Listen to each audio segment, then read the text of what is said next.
Doğrunuzun ulu oyçulu Allah Taala üçün iştegile, Allah Taala üçün baştagıla, Allah Taala üçün hareketten gele jana anın ırazılığın közdöp iş kılgıla dep ıkılastуулuk anıktama verip anın manilүүлүгүн түшүндүргөн эле. Бул бадиий заманда айтып атат. Фетхулле Гүлен. Бадиий заман Саид Нурси деген күрт алым өткөн. Ататүрк келген учурда адамдар динден качып, араб тили жок кылып, түрк тили киргиз башка кылган учурда ошол ыйман үчүн аракет кылган адам күрт алым Шафи мазхабта болот. Ататүрк муну камап Россияга чейин жиберген, анан ошону Расаин Нур деген китептен жазган адам. Ар бир алым өз доорундагы проблема менен күрөшөт да. Бул ошол көбүнчө рубубият, ошол Кудайды таануу боюнча көп аракет кылган. Фык башка маселеге көп маани берген эмес, анткени ал убакта ошол маселе негизги болуп урматтуу бир тууган. Мисалы үчүн Алави Малики деген биздин устазыбыз Маккада жүргөндө только акыйданы жаза берчү да. Эмнеге десе, көрсө ошол жерде проблема акыйда маселесинде болуп турган экен да. Ар нерсе муктаж. Анан Фетхулле Гүлен ал кишини көргөн эмес. Негизи анда шакырт болгон эмес, китептерин окуган. Азыр ошо Түркиядагы жамааттар да бул Фетхулле Гүлен жамааты, бул Саид Нурси жамааты. Анан Саид Нурси жамаатындагы кээ бир адамдар Фетхулле Гүлен Саид Нурсинин китебин окуп алып, андан бөлүнүп чыгып кетип калып, анан мунун сөздөрү пайда туура эмес деп бул кишиге айып койгонду айтышат. Биз бир гана пайгамбарыбыз алейхиссаламдын сөзүнөн кылдай чыкпайбыз. Ал эми калган алымдардын сөзүнөн пайдаланабыз же пайдаланбайбыз. Абу Ханифа болсун, Шафи болсун. Имам Маликтин сөзү бар. Пайгамбарыбыздын кабырын көрсөтүп, мына ушунун гана бардык сөзү кабыл кылынат, ал эми калгандарын кабыл кылынат жана кайтарылат деген. Ошон үчүн Саид Нурси болобу, башка болобу Фетхулле Гүлен бул жерде ошонун атын сөзүн келтирип атат. Эми алымдардын бири катарында көрөт. Биз дагы мына ушундай мунасабатта болушубуз керек. Кээ бир туугандарыбыз Саид Нурси гана окуш керек, башканы окубаш керек деп айткан, албетте бул натура чүнүк урматтуу бир тууганым. Саид Нурси баш үстүбүздө. Үммөттүн алымдарынын бири. Мухаммад Саид Рамазан Бути мужаддид, реформатор алымдардын катарында кошкон. Бирок бир адамга динди монополия кылып берип койгон, бул диндин өзүндө туура эмес.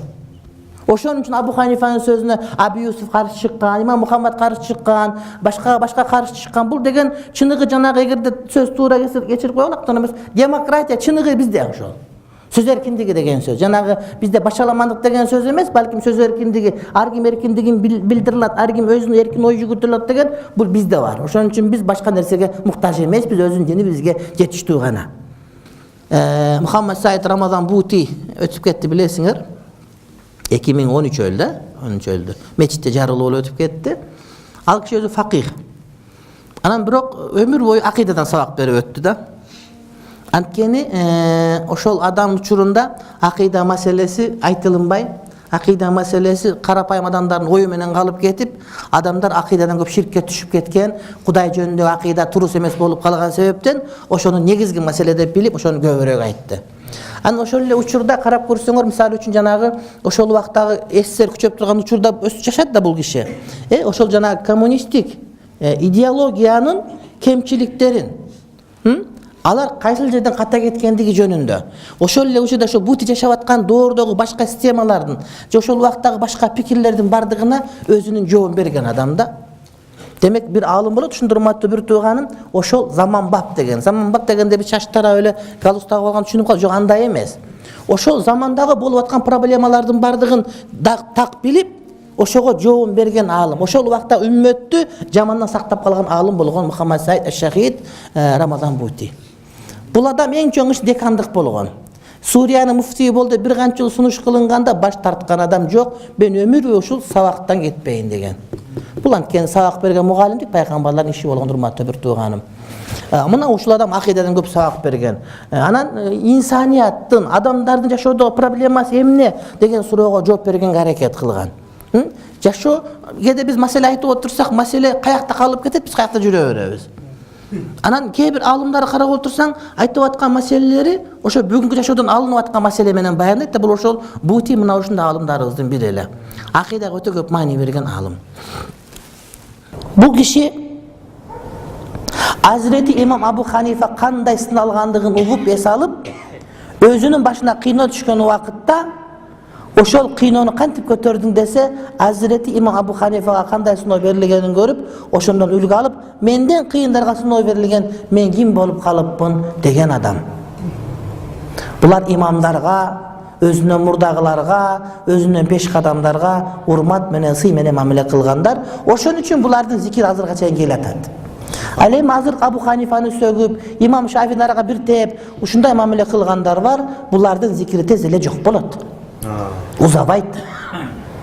Antkeni alımdardın eti uğulangan, kim degen uşul uğulangan etти jese, alar soğulup tez ele uğulanıp ölüşöt.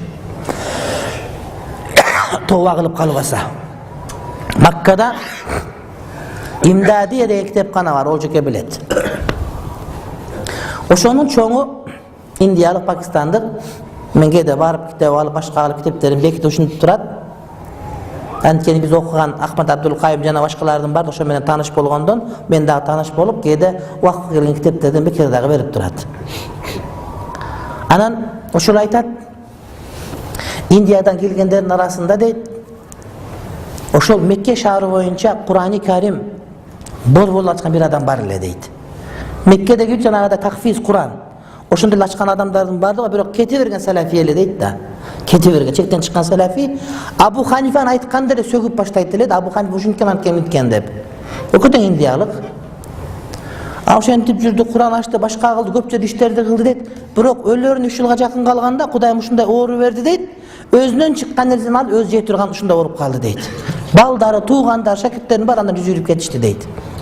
Özünden çıkkan nerseni egerde darı tazalap kalışpasa oşonu alıp özünü jey turgan dengel oru menen orup uşuntip 3 yıl kıynalıp anan öldü dep tiri hazır dele.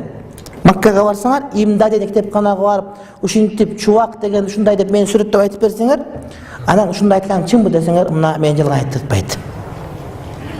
Eti uğlangan alardyky. Senin kılıp atkan işin en çoğun işlerden bolsa dağı bирок imamlarga tiyişip atkan bolsoň anda jarıbaysın sen. Anı köptörü bilbeyt. Bирок aman bolsok anı da göröbüz. Je Allah hidayet beret, dua kılırsa je oşonday bolgonu Kudayım görsetip koyot. Anı şul özümün günökör kulağım menen uktum özüm.